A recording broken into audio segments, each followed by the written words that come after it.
ಖರ್ಗೆ ಅವರು ಭೇಟಿ ಮಾಡಿದ್ರಿ ಸರ್, ಏನಾದ್ರು ರಾಜಕೀಯ ಚರ್ಚೆ ಆಯ್ತಾ ಸರ್? ಬಳ್ಳಾರಿ ಆಯ್ತು ಅಥವಾ ರಾಜ್ಯದ ಬಗ್ಗೆ? ಮತ್ತೆ ನಮ್ಮ ನಾಯಕರು ಅವ್ರ ಹತ್ರ ಹೋದಾಗ ರಾಜಕೀಯ ಚರ್ಚೆನೇ ಆಗುತ್ತೆ. ಇಡೀ ನಮ್ಮ ಜಿಲ್ಲೆಯಲ್ಲಿ ಪಾರ್ಟಿನ ಯಾವ ರೀತಿಯಲ್ಲಿ ಬಲಿಷ್ಠವಾಗಿ ಮಾಡಬೇಕು, ನಮ್ಮ ಜಿಲ್ಲೆಯಲ್ಲಿ ಇನ್ನ ಅಭಿವೃದ್ಧಿ ಕೆಲಸಗಳು ಯಾವ ರೀತಿಯಲ್ಲಿ ಮಾಡಬೇಕು. ಖರ್ಗೆ ಸಾಹೇಬರಿಗೆ ಹೈದರಾಬಾದ್ ಕರ್ನಾಟಕ ಅಂದ್ರೆ ವಿಶೇಷವಾದ ಪ್ರೀತಿ. ಇನ್ನು ಹೈದರಾಬಾದ್ ಕರ್ನಾಟಕದಲ್ಲಿ ಇನ್ನ ಏನೇನು ಅಭಿವೃದ್ಧಿ ಕೆಲಸಗಳು ಮಾಡಿದ್ರೆ ಚೆನ್ನಾಗಿರುತ್ತೆ. ನಿಮ್ಮಂತ ಯುವಕರು ಹೈದರಾಬಾದ್ ಕರ್ನಾಟಕದಲ್ಲಿ ಇನ್ನ ಕಲ್ಯಾಣ ಕರ್ನಾಟಕದಲ್ಲಿ ಇನ್ನ ಅತಿ ಹೆಚ್ಚು ಸಂಖ್ಯೆಯಲ್ಲಿ ರಾಜಕೀಯಕ್ಕೆ ಬಂದ್ರೆ ನಮ್ಮ ಪ್ರಾಂತ್ಯಕ್ಕೆ ಅನುಕೂಲ ಆಗುತ್ತೆ ಅಂತ ಹೇಳಿ ಖರ್ಗೆ ಸಾಹೇಬ್ ಒಂದು ಅಭಿಪ್ರಾಯ. ಸದ್ಯಕ್ಕೆ ಒಂದು ಬಹಳ ಚರ್ಚೆ ಆಗ್ತಾ ಇದೆ. ಅಂದ್ರೆ ಕುಮಾರಸ್ವಾಮಿ ಅವರಾಗಿದ್ದು, ಜಮೀರ್ ಅಹಮದ್ ಅವರು ಇನ್ನು ಮಾತುಕತೆ ಮಾಡ್ತಾ ಇದಾರೆ ಅಂತ, ಪಕ್ಷ ತೋರಿತಾರೆ ಅನ್ನೋ ಚರ್ಚೆಗಳಾಗ್ತಿದೆ. ಈ ರೀತಿ ಹೈಜಾಕ್ ನಡೀತಾ ಇದೆಯಾ ಸರ್ ಪಕ್ಷದಿಂದ? ಬೇರೆ ಗುಂಪುಗಾರಿಕೆ, ಅಲ್ಪಸಂಖ್ಯಾತರೆಲ್ಲರೂ ಬೇರೆ ಗುಂಪುಗಾರಿಕೆ ಮಾಡ್ತಾ ಇದ್ದಾರೆ. ಇಲ್ಲ, ಅದ್ರ ಬಗ್ಗೆ ನನಗೆ ಗೊತ್ತಿಲ್ಲ. ನನಗೇನು ನೀವು ಹೇಳ್ತಿದ್ರೆ ಈಗ ಗೊತ್ತಾಗ್ತದೆ. ಅದ್ರ ಬಗ್ಗೆ ಏನು ಯಾರು ನಮಗೆ ಅಷ್ಟು ಡೆಪ್ತ್ ಆಗಿ ನಮಗೆ ಗೊತ್ತಾಗಲ್ಲ ಇನ್ಫಾರ್ಮೇಶನ್.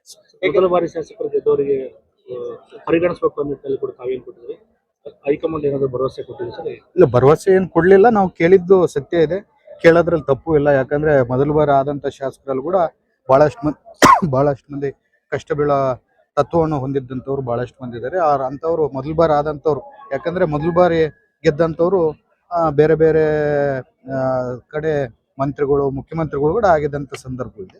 ಅದೇ ನಿಟ್ಟಿನಲ್ಲಿ ಮೊದಲ ಬಾರಿ ಗೆದ್ದಂತ ಶಾಸಕರಿಗೆ ಒಂದು ಅವಕಾಶವನ್ನು ಕೊಡಿ ಅಂತೇಳಿ ಅವಾಗ ಏನು ನಾವು ಕೇಳಿದ್ವಿ.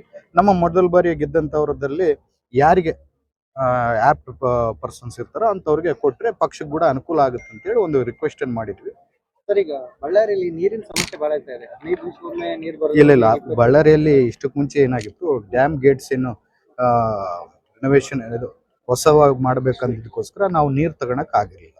ನಾವು ಒಂದು 5th 6th ತಾರೀಕಿಗೆ ನಮ್ಮ ನೀರು ನಮಗೆ ಡ್ಯಾಮ್ ಗೇಟ್ಸ್ ಅವೆಲ್ಲ ಆದ್ಮೇಲೆ ನಮ್ಮ ನೀರು ನಮ್ಮ ಅಲಾಟ್ಮೆಂಟ್ ಸಿಕ್ಕಿದೆ. ಈಗ ಅಷ್ಟು ತೊಂದರೆ ಆಗಲ್ಲ, ಯಾಕಂದ್ರೆ ಡ್ಯಾಮ್ ಗೇಟ್ಸ್ ಇಂದ ನಾವು ನೀರು ತಗೊಂಡಿರ್ಲಿಲ್ಲ. ಅದು ಈಗ ಮೊನ್ನೆ 6ನೇ ತಾರೀಕಿಗೆ ನಾವು ನೀರನ್ನು ಬಿಡಿಸ್ಕೊಂಡಿದ್ವಿ. ಈಗೇನು ತೊಂದರೆ ಆಗಲ್ಲ. ನೀವು ಅದು ಹೋದಾಗ ನಿಮಗೂ ಹೇಳಿದ್ದೆ ಲಾಸ್ಟ್ ಟೈಮ್ ಕೆರೆ ವಿಸಿಟ್ ಬಂದಾಗ. ಸರ್, ಈಗ ದಾವಣಗೆರೆ ಉಪಚುನಾವಣೆ ಬಳಿಕ ಈಗ ಅಲ್ಪಸಂಖ್ಯಾತರು ಎಲ್ಲರೂ ಕೂಡ ಈಗ ಅವ್ರು ಸಪೋರ್ಟ್ ಮಾಡಲಿಲ್ಲ ಕಾಂಗ್ರೆಸ್ಗೆ ಅನ್ನೋದು ದೊಡ್ಡ ಮಟ್ಟದ ಚರ್ಚೆ ನಡೀತಾ ಇದೆ ಸರ್. ನನಗೆ ಗೊತ್ತಿದ್ದಂಗೆ ನನ್ನ ಮಾಹಿತಿ ಪ್ರಕಾರ ಅಲ್ಪಸಂಖ್ಯಾತರು ಸಪೋರ್ಟ್ ಮಾಡಿ ಕಾಂಗ್ರೆಸ್ಗೆ ಅವ್ರು ಟಿಕೆಟ್ ಕೇಳಿರ್ಬೋದು. ರಿಸಲ್ಟ್ ಏನಾದ್ರು ಪಕ್ಷದ ಮೇಲೆ ಪ್ರಭಾವ ಬೀರಬಹುದು ಸರ್? ಏನಾದ್ರು ರಿಸಲ್ಟ್ ಗೆದ್ದೆ ಗೆಲ್ತೀವಿ, ಅದ್ರಾಗ ಏನು ಪಕ್ಷದ ಮೇಲೆ ಏನು ಪ್ರಭಾವ ಬೀಳಲ್ಲ. ನಾವೇ ಗೆಲ್ಲದೆ ಇದ್ದಾಗ SDPI ಅಭ್ಯರ್ಥಿಗೆ ಫಂಡಿಂಗ್ ಮಾಡಿದ್ದಾರೆ ಜಮೀರ್ ಅಹಮದ್ ಅವರು.